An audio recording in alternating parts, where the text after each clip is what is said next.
வேலிக்கு பக்கத்துல மேய்க்கிற மாதிரியான ஒரு நிலையில் தான் நன்மையான காரியங்களுக்கு பக்கத்தில் அமைந்திருக்கிற தீமையான காரியங்களை எடுத்துக்கொள்ள வேண்டும்.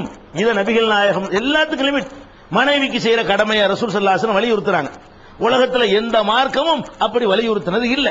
மனைவின்னு அவ்வளவுக்கு அவங்களுக்காக வேண்டி செய்ய வேண்டிய கடமைகள் நமக்கு மார்க்கத்தில் சுமத்தப்பட்டிருக்கிறது. அது கடமை.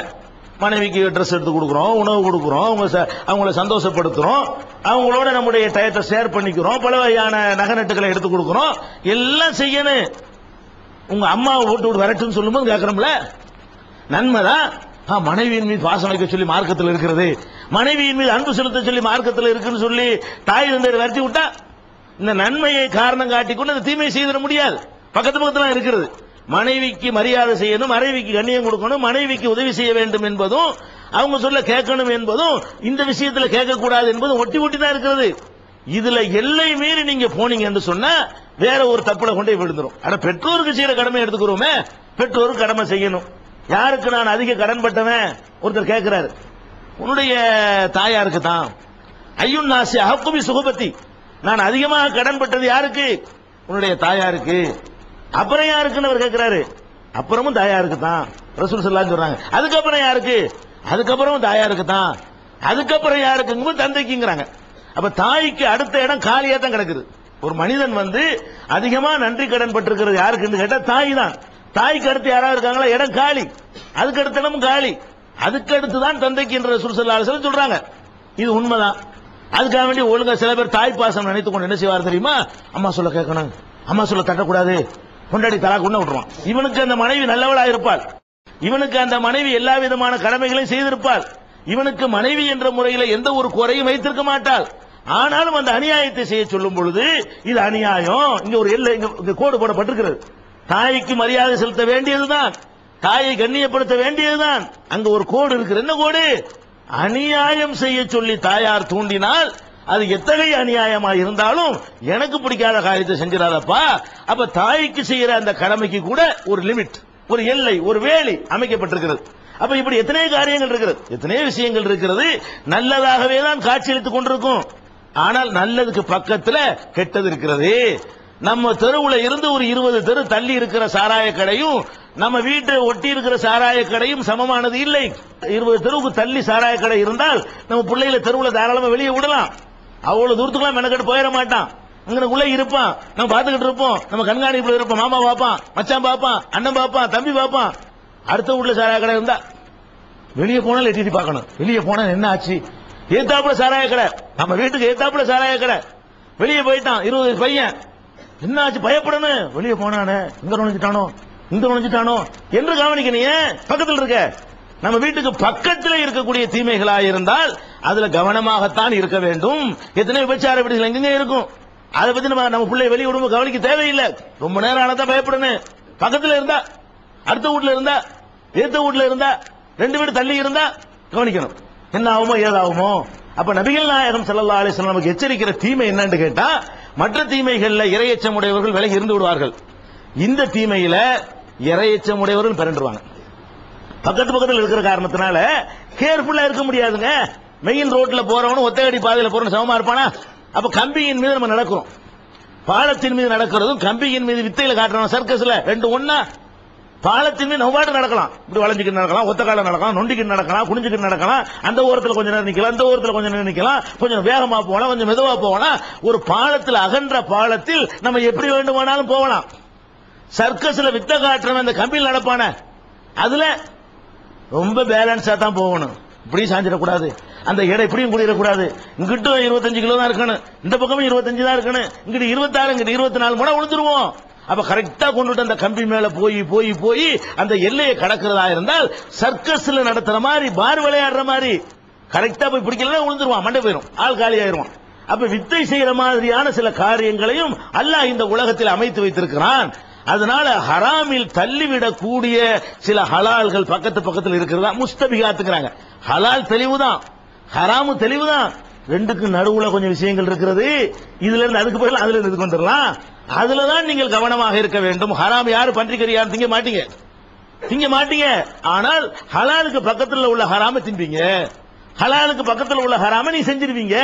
உங்களை அறியாம செஞ்சிருவீங்க, அருகில் இருக்கிற காரணத்தினால செஞ்சிருவீங்க. அதனால அதுல ரொம்ப கேர்ஃபுல்லா கவனமா இருந்து கொள்ளுங்கள் என்று நபிகள் நாயகம் ஸல்லல்லாஹு அலைஹி வஸல்லம் அவர்கள் நமக்கு எச்சரிக்கை செய்கிறார்கள். இந்த செய்தியை எதுக்கு நம்ம இந்த நேரத்தில் சொல்றோம்னு கேட்டா, இன்றைய சூழ்நிலைக்கு இது இப்ப தேவையாக இருக்கிறது. இன்றைக்கு நம்ம வாழக்கூடிய நிலையில இன்றைக்கு நாட்டில் ஒரு தேர்தல் நடக்கிறது. இந்த எலெக்ஷன்ல யார் வரணும் யார் வரக்கூடாது என்பதை பற்றி நமக்கெல்லாம் ஒரு தெளிவான ஒரு பார்வை இருக்கிறது. இவர் தான் வரணும், இவர் தான் வரக்கூடாது, அதற்காக வேண்டி நம்ம பாடுபடணும், நமக்கு பாதுகாப்பான வழி என்னவோ அதற்காக உழைக்க வேண்டும் என்பதெல்லாம் நம்ம அறிஞ்சு வச்சிருக்கிறோம். இதுதான் நமக்கு பாதுகாப்பான வழி, இதுக்காக பாடுபடணும், இது நல்லது, பாடுபடணும். நமக்கு வரக்கூடிய தீங்குகளை தடுப்பதற்காக உழைப்பது பாடுபடுவதெல்லாம் கண்டிப்பாக நம்ம செய்ய வேண்டிய காரியம். ஆனால் இதுதான் உள்ளதுல டேஞ்சரானது. இதுல எல்லையை தாண்டினீங்க, ஒரு லெவலுக்கு மேல போனீங்கன்னு சொன்னா நீங்க காணாமல் போய்விடுவீர்கள். எப்படி தாயின் மீது கொண்ட ஒரு பாசம் உங்களை கொண்டு போய் வேற மாதிரி கொண்டு விட்டு விடுகிறதோ, அளவுக்கு மீறின பாசம், மனைவியின் மீது கொண்ட பாசம் அது அளவுக்கு மீறும் பொழுது, மார்க்கம் சொல்ற வரம்பை மீறும் பொழுது எப்படி ஒரு தாய்க்கு துரோகம் செய்யற அளவுக்கு உங்களை ஆக்கி விடுகிறதோ, அதே மாதிரி ஒவ்வொரு தேர்தல் களத்திலையும் நம்ம பார்க்கிறோம். உண்மையான முஸ்லிம்கள் எல்லாம் அந்த நேரத்தில் காணாமல் போய் விடுகிறார்கள். உண்மையான இஸ்லாத்தை கடைபிடித்தவர்கள் எல்லாம் இந்த தேர்தலில் அது கலந்து மற்றவங்களோட கலந்து கலந்து கலந்து வாழக்கூடிய நேரத்தில் அதே மாதிரி இவர்களும் செய்ய ஆரம்பித்து காணாமல் போய்விடுகிற காட்சியை பார்க்கிறோம். அப்ப கவனமாக இருக்கக்கூடிய ஒரு காரியம் நம்ம கண்ணு முன்னாடி வந்து நிற்கிறது. இந்த 2 மாசத்துக்கு இதான் நம்முடைய முதல் அஜெண்டாவா இருக்க போகிறது. எல்லாமே மறக்க போகிறது. எல்லா விதமான காரியங்களை மறந்துவிட்டு அப்படி ஒரு முழு மூச்சாக இறங்கக்கூடிய ஒரு நிலைக்கு அது ஒரு போதைப் பொருள் மாதிரி நம்மளை தள்ளும். ஆனா கடமையை தான் செய்கிறோம், அனுமதிக்கப்பட்டுதான் செய்யறோம். அனுமதிக்கப்பட்டதுல எப்படியெல்லாம் கவனமா இருக்கணுமோ அப்படியெல்லாம் கவனமா இல்லை என்று சொன்னால் நாம பிறன்றுவோம். எப்படி கவனமா இருக்கிறது? ஒருவரை நம்ம அவர் வரணும், இவர் வரக்கூடாது என்று முடிவெடுத்திருக்கிறோம். சமூக நலனை கருத்தில் கொண்டு முடிவெடுத்திருக்கிறோம் என்று வைத்துக் கொள்வோம். அப்போ ஒருவர் வரணும் என்பதற்காக நம்ம வேலை செய்ய போகும் பொழுது அவங்களெல்லாம் எப்படி வேலை செய்வார்களோ அப்படி நம்மளும் செய்ய வேண்டும் என்று ஷைத்தான் நமக்கு வஹி அறிவிப்பான். ஷைத்தான் நமக்கு செய்தி அனுப்புவான். எப்படி? அவங்க எல்லாம் செய்றாங்கல்ல, அது மாதிரி நீனும் செய்யி. அவங்க எல்லாம் என்ன செய்வாங்க? அந்த காரியத்தை வெற்றி பெற செய்வதற்காக வேண்டி முதல்ல பொய்களை அவிழ்த்து விடுவார்கள். பொய் தான். மேடையில ஏறினா அது எந்த கட்சி எந்த வேட்பாளராக இருந்தாலும் அவர்கள் பேசுவதில் 99% பொய் இருக்கும், பொய்யான வாக்குறுதிகள் இருக்கும், மக்களை ஏமாற்றுவது இருக்கும். இது நமக்கு நல்லா தெரியும்.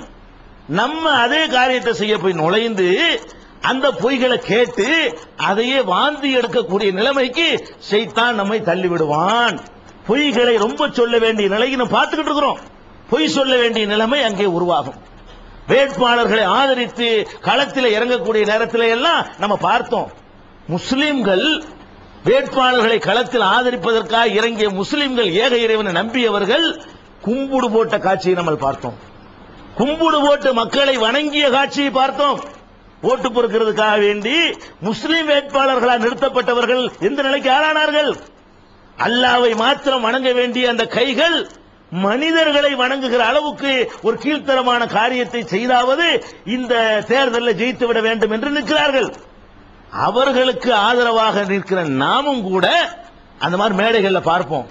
ஒரு சில தலைவர்களை வைத்துக் கொண்டு அவர்களை கடவுள் நிலைக்கு உயர்த்துவார்கள். தீமைகளை கண்டால் உங்கள் மீது சுமத்தப்பட்ட கடமை என்ன? மர்ரஆ மின்கும் முன்கரன் ஃபல்யுகையிரு பியதிஹி. தீமையான காரியம் நடக்க கண்டீர்களானால் கைகளால் தடுக்க வேண்டும், இல்லை என்றால் நாவால் தடுக்க வேண்டும், இல்லை என்றால் மனதால் வெறுத்து ஒதுங்க வேண்டும் என்று நபிகள் நாயகம் ஸல்லல்லாஹு அலைஹி வஸல்லம் சொன்னார்கள். ஆடம்பரமான மேடைகள், அலங்கார தோரணங்கள், அங்கே தலைவர்கள் வீற்றிருப்பார்கள். அவர்தான் இந்த கடவுள் என்று பேசுவார்கள். இவரை விட்டால் இந்த உலகத்தை காப்பாற்ற நாதி இல்லை, தமிழனுக்கு நாதி இல்லை. தமிழன் தமிழன் தானே, தமிழனுக்கு நாதி இல்லை அப்படிம்பாங்க. ஏன்டா நாதி? எங்களுக்கு நாதி ரப்புல் ஆலமீன் இருக்கான் என்று அந்த இடத்துல உங்களுக்கு சொல்ல இயலாது. அந்த இடத்துல நம்ம என்ன செய்யணும்? அந்த ஷிர்கான இணை கற்பிக்கிற அல்லாஹ்வுக்கு பாரதூரமான